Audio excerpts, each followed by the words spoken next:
Hello, जय हिंद, नमस्कार दोस्तों। आइए एक नई वीडियो में आप सभी को फिर से स्वागत करते हैं। दोस्तों, साइंस का प्रश्न लेकर आए हैं जो कि सभी प्रश्न आपके लिए बहुत ज़्यादा महत्वपूर्ण है। ये सब प्रश्न आपको बार बार एग्जाम में देखने के लिए मिलता है। सभी प्रीवियस ईयर प्रश्न है, इसीलिए सभी क्वेश्चन को आपको शुरू से अंत तक देखना है दोस्तों, और सभी को बारी बारी से याद रखना है। ठीक है, ये शुरू करते हैं बिहार पुलिस का साइंस विज्ञान का प्रश्न। ठीक है, तो आइए पहला प्रश्न देखते हैं। पहला प्रश्न है, चाबी भरी घड़ी में कौन सी ऊर्जा स्थित होती है? चाबी भरी घड़ी में कौन सी ऊर्जा स्थित होती है? चाबी भरी घड़ी में कौन सी ऊर्जा स्थित होती है? इसका सेंसर है स्थितिज ऊर्जा। चाबी भरी घड़ी में कौन सी ऊर्जा होती है? सेंसर है स्थितिज ऊर्जा होती है। ठीक है दोस्तों, आइए नेक्स्ट क्वेश्चन देखते हैं। नेक्स्ट क्वेश्चन है, दूध से क्रीम निकालने में कौन सा बल लगता है? दूध से क्रीम निकालने में कौन सा बल लगता है या बल का प्रयोग किया जाता है? उसका सेंसर है अपकेंद्रीय बल। जब दूध को मथनी से मथा जाता है दोस्तों, तो दूध अलग हो जाता है और मक्खन अलग हो जाता है। उसमें कौन सा बल का प्रयोग किया जाता है? सेंसर है अपकेंद्रीय बल। सेंसर क्या होगा दोस्तों? अपकेंद्रीय बल। अगला प्रश्न है, लोला का काला अवधि किस पर निर्भर करता है? जो लोला घड़ी है दोस्तों, उसका काला अवधि किस पर निर्भर करता है? तो लोलक के सेंसर है लोलक के लंबाई पर निर्भर करता है। किस पर निर्भर करता है दोस्तों? तो लोलक के लंबाई पर निर्भर करता है। लोलक का कालावधि किस पर निर्भर करता है? लोलक के लंबाई पर निर्भर करता है। अगला प्रश्न है, वर्षा की बूंदें गोलाकार होती है किसके कारण? वर्षा का बूंद जो होता है दोस्तों गोलाकार होता है। सतही तनाव या पृष्ठ तनाव, दोनों को याद रखना है। सतही तनाव के कारण वर्षा का जो बूंद होता है वह गोलाकार होता है। ठीक है, आइए नेक्स्ट क्वेश्चन देखते हैं। नेक्स्ट क्वेश्चन है, तेल दीप की बत्ती में तेल किस कारण ऊपर चढ़ता है? तेल दीप का जो बत्ती होता है दोस्तों, उसमें तेल किस कारण ऊपर चढ़ता है? सही आंसर हो जाएगा दोस्तों कोशिका क्रिया, कोशिक तत्व क्रिया या कोशिका क्रिया के कारण तेल की बत्ती में तेल ऊपर चढ़ता है। कहीं कहीं कोशिक तत्व भी लिखा रहेगा, आपको याद रखना है। कोशिका क्रिया या कोशिक तत्व क्रिया कारण तेल दीप की बत्ती में तेल ऊपर चढ़ता है। ठीक है, नेक्स्ट क्वेश्चन है, आर्किमिडीज का संबंध किस देश से? बहुत बार बार एग्जाम में पूछा जाता है दोस्तों कि आर्किमिडीज एक वैज्ञानिक था दोस्तों जो कि उत्प्लावकता का सिद्धांत दिया था या तैरने का सिद्धांत। आर्किमिडीज के बारे में पूछेगा। तैरने का सिद्धांत किसने दिया? तो आर्किमिडीज ने दिया। ठीक है, आर्किमिडीज किस देश से संबंधित है? Sensor Greece. आर्किमिडीज किस देश से संबंधित वैज्ञानिक है? ग्रीस से। तैरने या उत्प्लावकता का सिद्धांत आर्किमिडीज ने ही दिया था। अगला क्वेश्चन है, ध्वनि तरंग की प्रकृति कैसी होती है? ध्वनि जो तरंग है दोस्तों, ध्वनि तरंग की प्रकृति कैसी होती है? यह अनुदैर्घ्य होता है। ध्वनि अनुदैर्घ्य तरंग होता है। बार बार एग्जाम में पूछा जाता है कि ध्वनि तरंग कैसी तरंग है, तो आपको सीधा आंसर बोलना अनुदैर्घ्य तरंग, अनुदैर्घ्य तरंग है। अगला प्रश्न है, ध्वनि की चाल अधिकतम किस में होता है? ध्वनि की चाल सबसे अधिकतम दोस्तों निर्वात में होता है।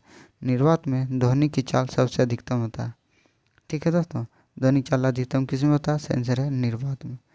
अगला प्रश्न है, वायु में ध्वनि का वेग लगभग कितना होता है? वायु में ध्वनि का वेग 332 मीटर प्रति सेकंड होता है।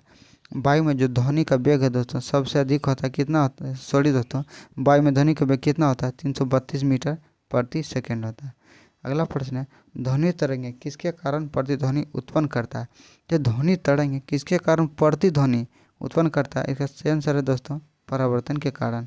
आप किसी एक रूम में खड़ा हो जाइएगा दोस्तों, आप एक बार बोलिएगा हेलो तो दो बार हेलो सुनाई देता है। या किसके कारण संभव है? तो परावर्तन के कारण। वह जो ध्वनि आप छोड़ निकलता है आपके द्वारा दोस्तों, वह दीवार से टकरा कर आपके कानों तक गूंजता है, वह परावर्तन के कारण संभव है दोस्तों। इसीलिए ध्वनि तरंग किसके कारण? प्रतिध्वनि। प्रतिध्वनि मैंने एक ध्वनि को बार बार सुनाई देना, उसे ही प्रतिध्वनि कहते हैं। ठीक है, इसका सही आंसर हो जाएगा परावर्तन के कारण। अगला प्रश्न है, लौंग किससे प्राप्त होता है? लौंग का नाम सुनेंगे दोस्तों, वह जो लौंग है किससे प्राप्त होता है? सही आंसर हो जाएगा दोस्तों फूल की कली से। लौंग किससे प्राप्त होता है? फूल की कली से लौंग की प्राप्ति होता है। लौंग किससे प्राप्त होता है? फूल की कली से। अगला प्रश्न है, पौधे में जल किसके द्वारा जाता है? पौधे में जो जल पहुंचता है दोस्तों, पौधे में जो जल पहुंचता है सभी पौधे के सभी भागों तक, वह किसके माध्यम से? सेंसर है जाइलम के माध्यम से। आपको सीधा याद रखना दोस्तों कि पौधे में जल पूछ देगा, सीधा मार देना है जाइलम, जाइलम। अगला प्रश्न है, पौधे में क्लोरोफिल बनने के लिए कौन सा तत्व आवश्यक है? पौधे में क्लोरोफिल बनने के लिए कौन सा तत्व आवश्यक है? Mg, magnesium. मैग्नीशियम पौधे में क्लोरोफिल बनने के लिए बहुत आवश्यक तत्व है। अगला प्रश्न है, सबसे अधिक प्रकाश संश्लेषण क्रियाकलाप कहाँ चलता है? सबसे अधिक प्रकाश संश्लेषण क्रियाकलाप कहाँ चलता है? इसका सही आंसर है दोस्तों प्रकाश के नीले व लाल क्षेत्र में। सबसे अधिक प्रकाश संश्लेषी क्रियाकलाप कहाँ चलता है? प्रकाश के नीले व लाल क्षेत्र में। प्रकाश के नीले व लाल क्षेत्र में सबसे अधिक प्रकाश संश्लेषण क्रियाकलाप चलता है। अगला प्रश्न है प्रकाश संश्लेषण में कौन सा प्रकाश सबसे कम प्रभावी होता है? प्रकाश संश्लेषण में कौन सा प्रकाश सबसे कम प्रभावी होता है? प्रकाश संश्लेषण में होगा कौन सा प्रकाश जो सबसे कम प्रभावी होता है? सही रंग है हरा प्रकाश। प्रकाश संश्लेषण में हरा प्रकाश सबसे कम प्रभावी होता है। अगला प्रश्न देखते हैं प्रकाश संश्लेषण में सबसे अधिक प्रकाश संश्लेषण में कौन सा प्रकाश सबसे अधिक प्रभावी होता है? लाल रंग। सबसे कम प्रभावी होता है हरा रंग दोस्तों, और सबसे अधिक प्रभावित होता है लाल रंग। आपको याद रखना है। अगला प्रश्न है प्रकाश संश्लेषण होता है प्रकाश संश्लेषण होता है किस में होता है दोस्तों? तो आपको याद रखना है प्रकाश संश्लेषण जो होता है दोस्तों वो क्लोरोप्लास्ट में होता है। प्रकाश संश्लेषण किस में होता है? तो क्लोरोप्लास्ट में प्रकाश संश्लेषण होता है। बहुत महत्वपूर्ण प्रश्न है दोस्तों। प्रकाश संश्लेषण किस में होता है? सही आंसर है क्लोरोप्लास्ट में प्रकाश संश्लेषण होता है। अगला प्रश्न है कि प्रकाश संश्लेषण होता है प्रकाश संश्लेषण तो क्लोरोप्लास्ट में होता है दोस्तों, लेकिन प्रकाश संश्लेषण कब होता है? सही आंसर है केवल दिन में। केवल दिन के समय ही प्रकाश संश्लेषण होता है, रात में प्रकाश संश्लेषण नहीं संभव है।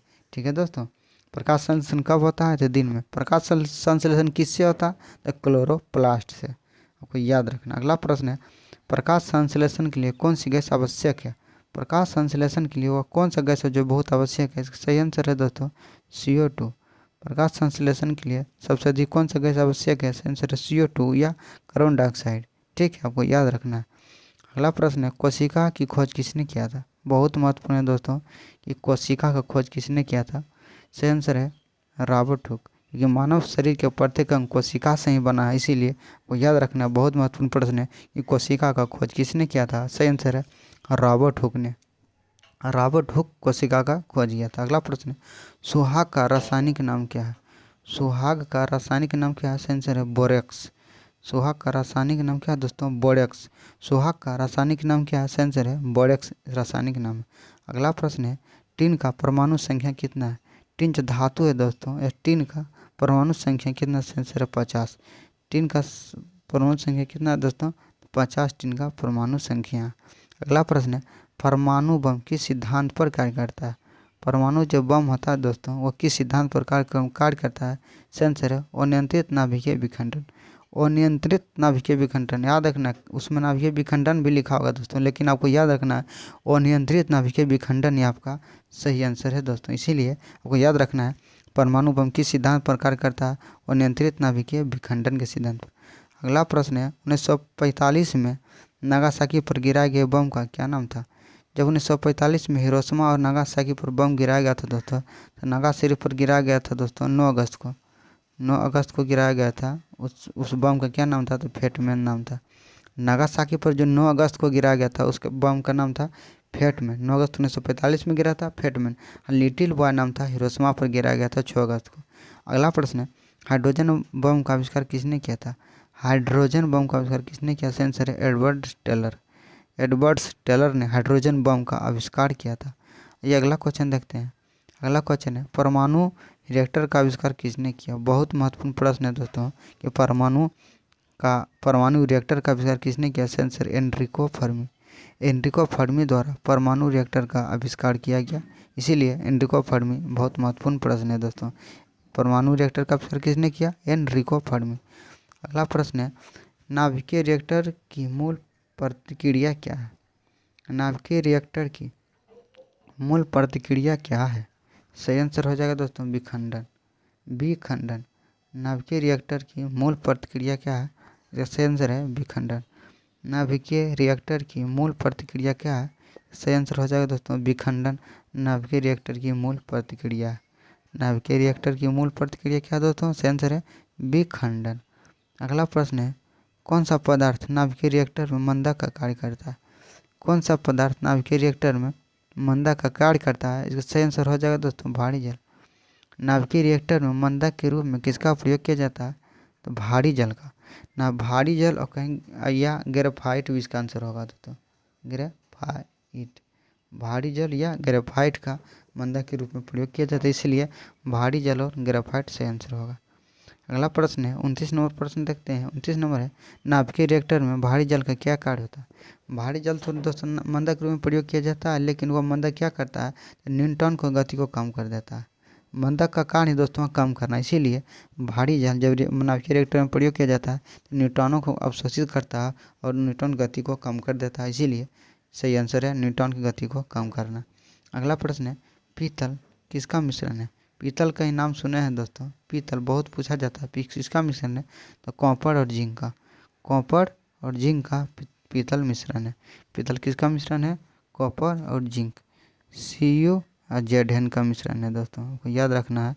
कॉपर किसका मिश्रण है, तो Cu प्लस Zn, कॉपर और जिंक का मिश्रण है।